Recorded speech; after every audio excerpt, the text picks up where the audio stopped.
Welcome to this episode of YouTube where we're focusing on Luna as the main priority. And as we've said, the diagnosis is really not great for long-term health, but our focus is day-to-day health and to make sure that she's recovering from the incision and that she's as comfortable as possible. So we've been using a lot of fleece blankets because we want to try to keep the incision clean.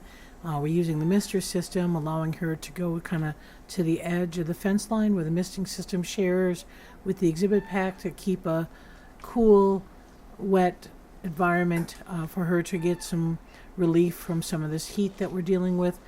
And every day the Wolf Care staff is coming in and trying to encourage her to take her antibiotics as well as some pain medication and some anti-inflammatory medication. And that can be a challenge. Sometimes she caches what we give her, and it's important for us to, again, try to retrieve it and make sure that she does get the appropriate meds. But sometimes Luna can be a little food possessive about especially caches that she's just recently made. So we'll be taking a rake in or something to help kind of draw it in. She is eating, but not on a regular basis. She's doesn't have as much of an appetite as she used to have.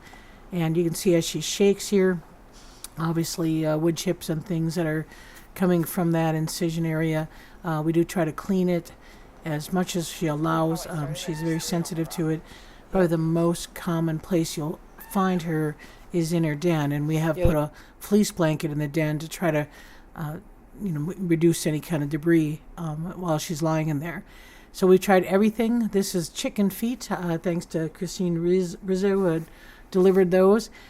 She had fun with them, but didn't want them, and that's Krista Harrington, the Ely facility site manager, education director, trying again diligently to get her meds. So our parameters are, is she eating, is she taking her meds, is she drinking, and is she social? And certainly by this clip, which was filmed yesterday from the surveillance cameras, and yesterday morning, she's definitely social. She's feeling better than she did about a week ago.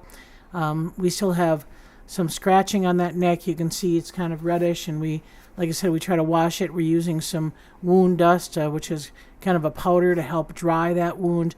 And we've decided not to go down and have it restitched, mainly because she just would keep scratching it.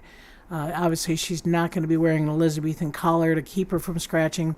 You know, she's very phobic about any time about restraint or anything like that. She's kind of panicked. So in addition to making sure that she's social, we're also watching for stress signs. And here's our first indication that we've seen her frustrated, and she's pulling at a branch and breaking that tree branch off. And we have known from experience, Lakota had some circumstances with that grizzer, can get stressed like that, and so that's something that we're kind of watching for. We have moved Grizzer and Aiden to adjoining fence line so they can be nose to nose with each other, and that's something that we encourage them to interact. Luna does whine to them. Grizzer watches. Aiden kind of rubs up against, and sometimes Aiden gets a little frustrated because we do obviously are in there feeding Luna quite a bit more than we are Aiden. You know, Aiden's on a once a morning breakfast, and then he has 3 different sets of meds during the day, whereas Luna, it might take 2 hours to get her food. So, like I said, Aiden and Grizzer are over on the east side. We are still managing them on a separate diet. Grizzer's eating about 3 pounds of meat a day. Aiden's down to 1.5 pounds. We do want to reduce a little bit of weight on Aiden. It does appear that since, and again, it's hard to say whether it's just a correlation or if there's a cause to it, but really since the circumstance with Luna, his mast cell tumors have really expanded. The original incision site has several different masses that have grown, and we're trying to increase his antihistamines to try to reduce those growths. We've had a little bit of progress, but now he's itching quite a bit all over his body, and so we're going to do one more increase again to try to see if we can kind of curb that.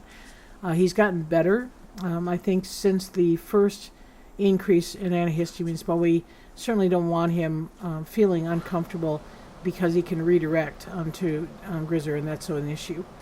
So over in the exhibit pack, we still have Bolts having a little bit of fly issues.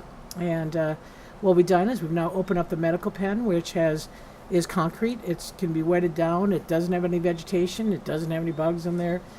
So we let him come in and out, especially late at night or early in the morning on his, preference. So usually when we get here in the wolf care, he's in the medical pen, and he's in with the rest of the group.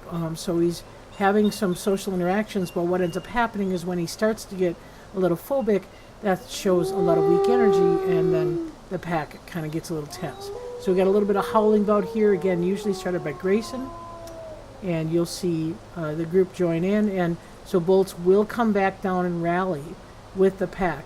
Also notice that he will seem to protect Denali if there's a little bit of focus on Denali. So I'll let you listen to this howling clip.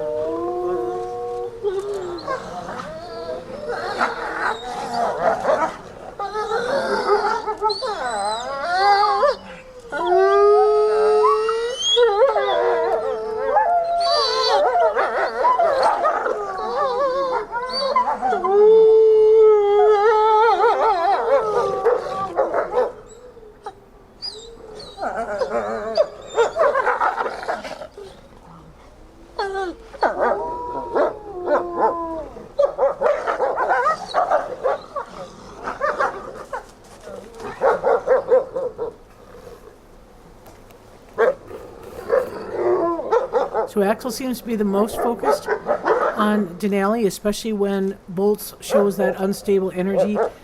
Axel gets really, really ramped up. And then Grayson, obviously responding to Axel's kind of heightened level of dominance, his hackles go up, and so they tend to posture a little bit. So Axel seems to want to push and push, especially Denali. Bolts, again, this is a timing thing. In the morning, when it starts to warm up and things get a little bit humid and the bugs come out, it becomes an issue. Denali seems to be kind of immune to any kind of overt dominance. It's all pretty much passive and a lot of posturing. He does get a lot of attention from staff, but I think the tension is growing between the Arctics, and I think we're going to see Grayson, who's doing a chin rest there. You can see his full hackles from the neck all the way back to the tail. He's not responding very well to Axel's continual dominance, so it's been hard for Grayson because Bolts has been a calming effect up until this kind of bug phobia that started in June, and that's really allowed Axel to just kind of take off without too much, stopping him. So we'll see how things progress. Weather's going to cool, and Bolts is bound to come out of his phobia as soon as we get into the fall season. So thanks for watching.